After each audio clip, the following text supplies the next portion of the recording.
Alright you guys, welcome back to the channel. We're here for some more Dragon Ball Sparking Zero, and today we're going to be focusing on the brand's new HUD. We're doing this complete breakdown. We're going to try to decipher everything in terms of the core gameplay, what correlates to what. So for example, the key bar, what does that exactly consume in terms of the new features, abilities, and movements? Same goes for the blue energy bar that we have right there under the character portrait, the skill count, and the blue icon, the arrow icon. The health bar is self-explanatory. If we get hit, we take damage. We also have the boxes right besides the health bar. That just indicates how many bars of health we have left. So without further ado, make sure to drop a like on the video and let's hop straight into it. So we're going to start things off with the key bar, specifically the key recovery. So how many different ways can we accumulate ki? So first and foremost, this is something I noticed. The first two key bars regenerate by themselves. How interesting is that? And then as soon as it completely fills up, like right here, it stops.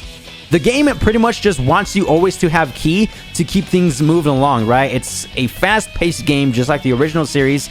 And same thing goes for Vegeta. I don't think this is a character-exclusive thing. After the first two key bars, it stops regenerating itself. And I think that's a very cool detail. Besides that, another way to regenerate your ki is, of course, the obvious way, by ki charging. That's straightforward. We do have Goku right here. It does regenerate quite fast, actually. Vegeta just recovered, and Goku was able to recover all 5 bars of ki.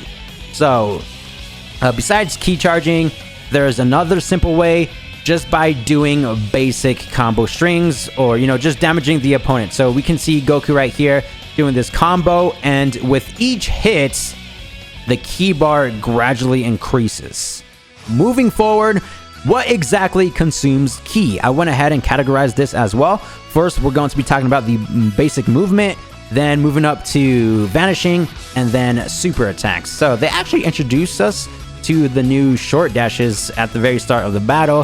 Goku leaps over Vegeta there, and then burst dash or short dash, that consumes about a third of 1 ki bar. I don't think I'm going to be getting the calculations correctly, but you can see for yourself. The second thing is the Dragon Dash. Now this is pretty straightforward. The more you prolong the flight ability, it will just keep on depleting your ki. We have a demonstration of Goku flying around right here. You can call this the Boost Dash or the Dragon Dash.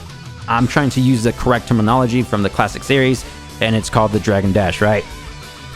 Now, for the third basic movement, we have the Z Burst Dash. We don't necessarily see Goku do this. However, we do see Vegeta do this after he recovers from the Kamehameha Blast right there.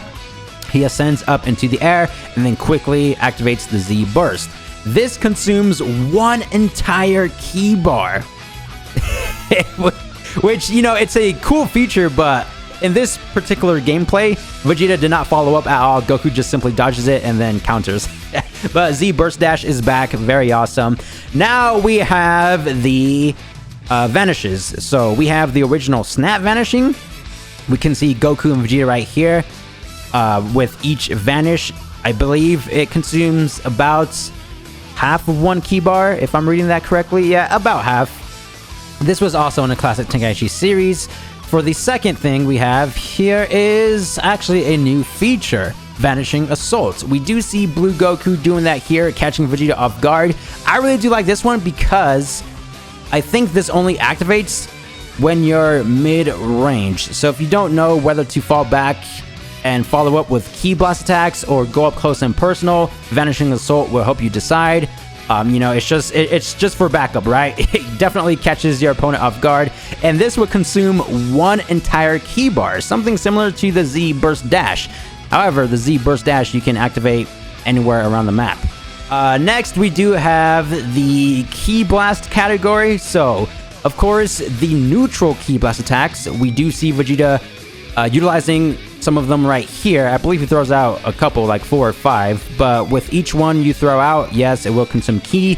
Don't necessarily know how much, just because he does short dash as well, so it's pretty hard to calculate all of that. Moving forward, we do have the super attacks. So we do see Goku performing the Gallic Gun technique. and this actually consumes 3 ki bars. I think that's, you know, going to be the general super attack ki consumption, just because we do see Blue Goku using Super God Fist, or whatever that attack is, that consumes 3 ki bars, and then later on, we do see Blue Vegeta using Final Flash, which again does take up 3 ki bars. Now, we have the max power mode, or high tension mode, whatever you want to call this. You can see as soon as he activates max power mode, it takes up 1 skill count, but we'll go ahead and talk about that later on.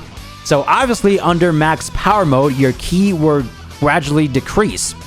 This feature will give us the option to perform an infinite combo string, and if it's anything like the classic Tenkaichi series, we should have an infinite amount of snap vanishes, and maybe even vanishing assaults. Not sure about that one because that is a new feature, but we also have the option to perform the ultimate attack. We do see base Vegeta here landing Final Flash, and then later down the line, Blue Goku utilizing Blue Kamehameha. But what's cool about this feature is that after you land the ultimate under max power mode, you will still have all 5 ki bars, like what Vegeta has here. How crazy is that? So we can technically land a super right after an ultimate, but Vegeta goes for a couple ki blasts, which again does, you know, decrease ki. And I think that's everything in regards to the ki bar feature. Oh, we do have one thing, but this is just nothing but pure speculation. I think each character / transformation will have their own unique max power special abilities. Why do I think that? Well, because going back to max power base Vegeta over here, you can see that he uses a couple short dashes, and with each short dash that he uses, we can see the max power ki chipping away even faster. You know, of course, max power, again, already depletes ki, but with each short dash, you can see the ki bar kind of chipping away at itself. Now, for Blue Goku, who's also under max power mode, you can see that he uses a couple short dashes as well. However, his ki is not chipping away like how it does for base Vegeta. It's also been confirmed, according to the recent VGem scan, that speed type characters will consume a lot less ki. So, is Blue Goku a speed type character? Not entirely sure. Let me know down below in the comments what you guys think. That concludes the ki category. We talked about the recovery and consumption. And now let's move forward to the skill counts, blue arrow icon, and the blue energy bar, because they all kind of work together. So the blue energy bar, whenever that fills up, we get 1 skill count and 1 transforming arrow. I'm calling it the transforming arrow because I think this has something to do with the character transformations. However, we do get 1 arrow for free. We can see right here at the start of the battle, 1 appears for both Goku and Vegeta before the first blue energy bar fills up. And then as soon as that happens, we get the second arrow, right? So 1 free at the start of the battle, and then after that, we get +1 whenever the energy bar fills up. That's, of course, in regards to the recovery aspect of the blue energy bar. Now, what necessarily consumes the blue arrow and skill counts? Well, the first thing I noticed, which I mentioned already, it takes 1 skill count when you go under max power mode. For the second and third things, the producer himself actually explained this very well. We have 2 new features. The first one being Super Perception, which is the deflect. We can see Blue Goku countering Blue Vegeta's Gallic Gun, and this will consume 2 skill points. The next thing we have right here is the Revenge Counter. Blue Goku, you know, countering. I like to describe this as an evasive or maybe a combo breaker, right? This will also consume 2 skill points. So far we have High Tension Mode, Super Perception, and Revenge Counter. For the last thing, we have Transformations. Now, Transformations will take up both the blue arrows and skill counts. We do see Goku right here transforming from base form, we do have to keep that in mind, into Super Saiyan Blue. And then directly after that, we can see the +5 skill count went down to 3, and we have 0 blue arrows for Goku. If we look at Vegeta's HUD, we still see that he has all 3 because he's obviously still in his base form. So what I want to know is, in regards to the skill counts, will each transformation take up 2 skill points? Or, using Super Saiyan for example, if he transforms into that from base form, will that take up 1 skill points? Because he did base to blue and that was 2. But if it's base to Super Saiyan, would that be 1? Or even if it's base to Super Saiyan God, would that be 1? Or maybe 2? You know what I'm saying?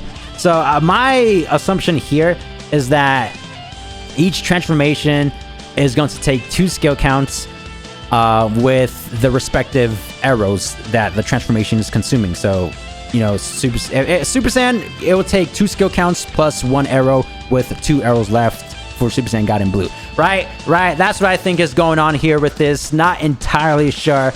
Oh, and that's one other thing I do want to go over. So right here, we do have Blue Goku and Blue Vegeta going at it, both with 1 extra arrow. So, I'm assuming that for Goku, it's either Blue Kaioken or maybe even Ultra Instinct, and for Vegeta, Blue Evolved. Now, I think in order to ascend into Ultra Instinct or Blue Evolved, you have to be in your blue forms. I don't think you can just go directly into Ultra Instinct or Blue Evolved from your base form, right? I don't know, that's just what I think. I've been reading some comments, very good speculation ideas. Some of you guys actually think that that's the indicator to revert back to your base form, which definitely could be a possibility, but I just think it's Blue Evolved and Kaioken / Ultra Instinct, one of the 2 techniques, because they both are technically techniques, right? Let me know down below in the comments what you guys think, if you guys agree with me with any of this, or if you guys have your own theories, your own speculations. Make sure to drop a like, and I'll see you guys in the next video. Peace!